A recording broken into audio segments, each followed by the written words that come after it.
안녕하세요. 오늘의 토론 주제는 한국 사회에서 심각해지고 있는 청년 실업률 상승 문제입니다. 이를 해결하기 위한 정부의 다양한 정책들에 대해 이야기해 보겠습니다.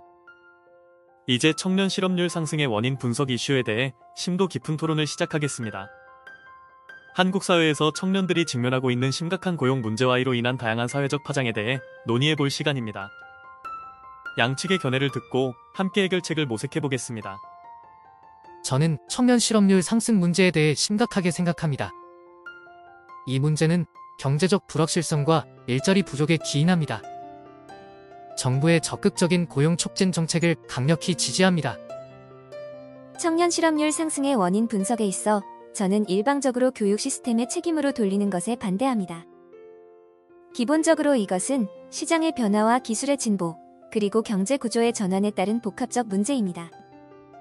단순히 교육 시스템의 문제로 규정짓는 것은 현실을 외면하는 것입니다.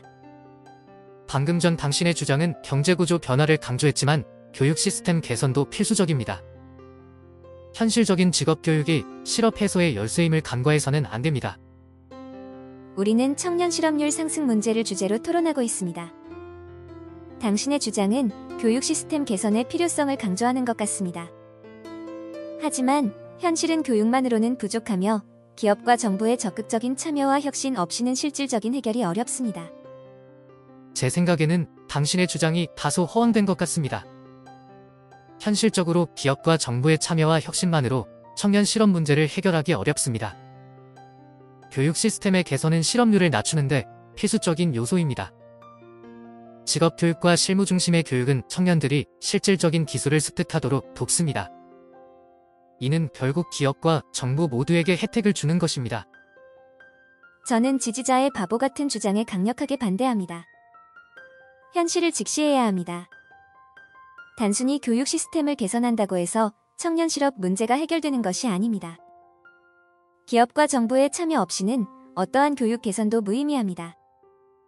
청년들이 직면한 문제는 단순히 교육의 질이 아니라 일자리의 양과 질, 그리고 경제 상황의 복합적인 요인에 의해 결정됩니다. 찬성 입장이 더 설득력 있게 토론을 진행했습니다. 교육 시스템 개선의 필요성을 강조하며 직업 교육과 실무 중심 교육의 중요성을 논리적으로 설명했습니다. 반대 입장은 청년 실업 문제의 복합성을 지적했으나 구체적인 해결책 제시에는 다소 미흡했습니다. 이제 우리 사회가 직면한 중요한 문제 중 하나인 정부의 청년 고용 정책 효과성에 대해 심도 있게 논의해 볼 시간입니다.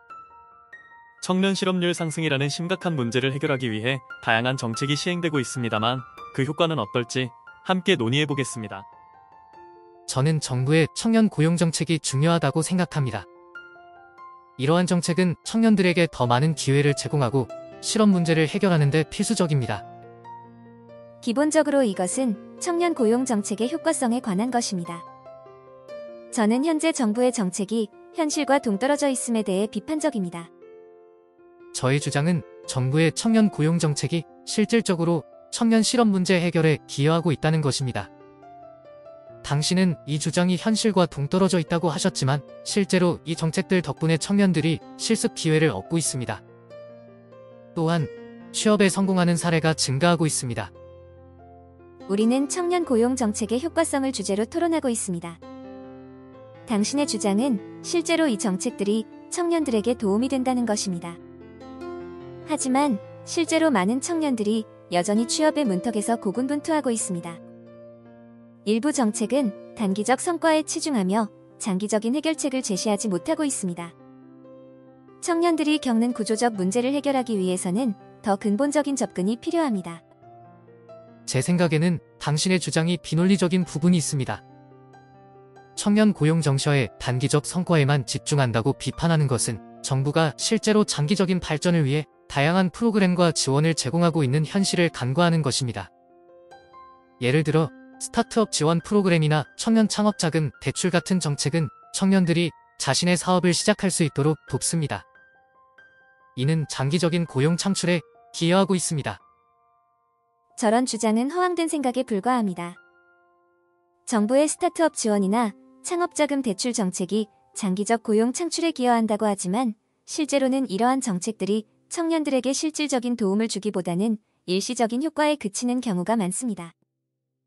청년들이 직면한 구조적 문제와 고용 불안정성을 해결하지 못하고 오히려 창업 실패의 리스크만을 높이고 있습니다. 반대자가 더 잘했습니다.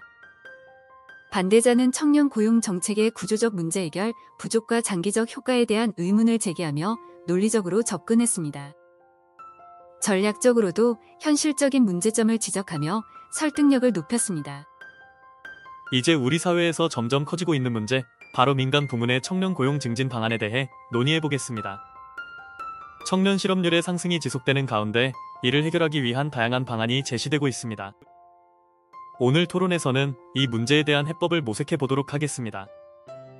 저는 민간 부문의 청년 고용 증진 방안에 대해 굉장히 긍정적으로 생각합니다. 정부의 지원과 인센티브 제공을 통해 기업들이 청년을 채용할 동기를 부여하는 것은 청년 실업 문제 해결의 핵심입니다. 민간 부문의 청년 고용 증진 방안에 대해 저는 비판적입니다. 단기적 해결책에 치중하고 근본적인 노동시장 구조 개선을 소홀히 한다고 생각합니다. 방금 전 당신의 주장은 근본적인 노동시장 구조 개선을 간과한다고 했습니다.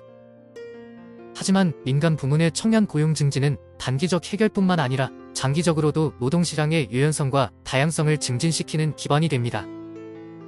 당신의 주장은 장기적으로 노동시장의 유연성과 다양성을 증진시킨다고 하지만 실제로는 기업들이 단기적인 이익에만 집중하게 만들 수 있습니다.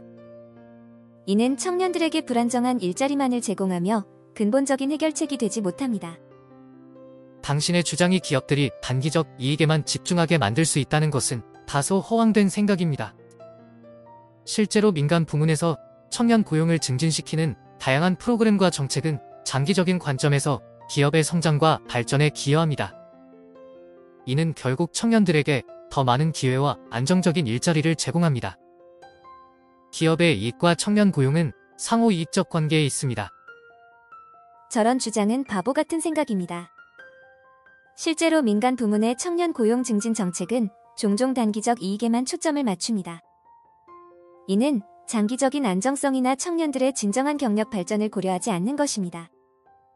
이런 접근은 청년들을 불안정한 계약직이나 저임금 일자리로 몰아가는 결과를 낳을 수 있습니다. 찬성 입장이 더 잘했습니다. 그들은 민간 부문의 청년 고용 증진이 기업과 청년 모두에게 장기적 이익을 가져다 준다는 명확한 논리와 논거를 제시했습니다. 그 과정에서 전략적으로 기업의 성장과 청년 고용의 상호이익적 관계를 강조하여 설득력을 높였습니다. 지금까지 한국 사회에서 청년 실업률 상승 문제를 토론 주제로 다루었습니다.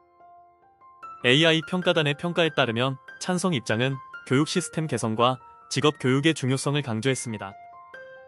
찬성 입장은 논리적으로 설명하는 데 성공했고, 반대 입장은 청년 고용 정책의 구조적 문제를 지적했습니다. 반대 입장은 장기적 효과에 대한 의문을 제기하며 현실적 문제점을 지적했습니다. 종합적으로 보았을 때 찬성 입장이 더 설득력 있는 논리를 제시한 것으로 평가됩니다. 오늘 토론의 주제는 한국 사회에서 청년 실업률 상승 문제와 이에 대한 정부의 대응 방안이었습니다. 지금까지 열띤 토론을 해주셔서 감사합니다.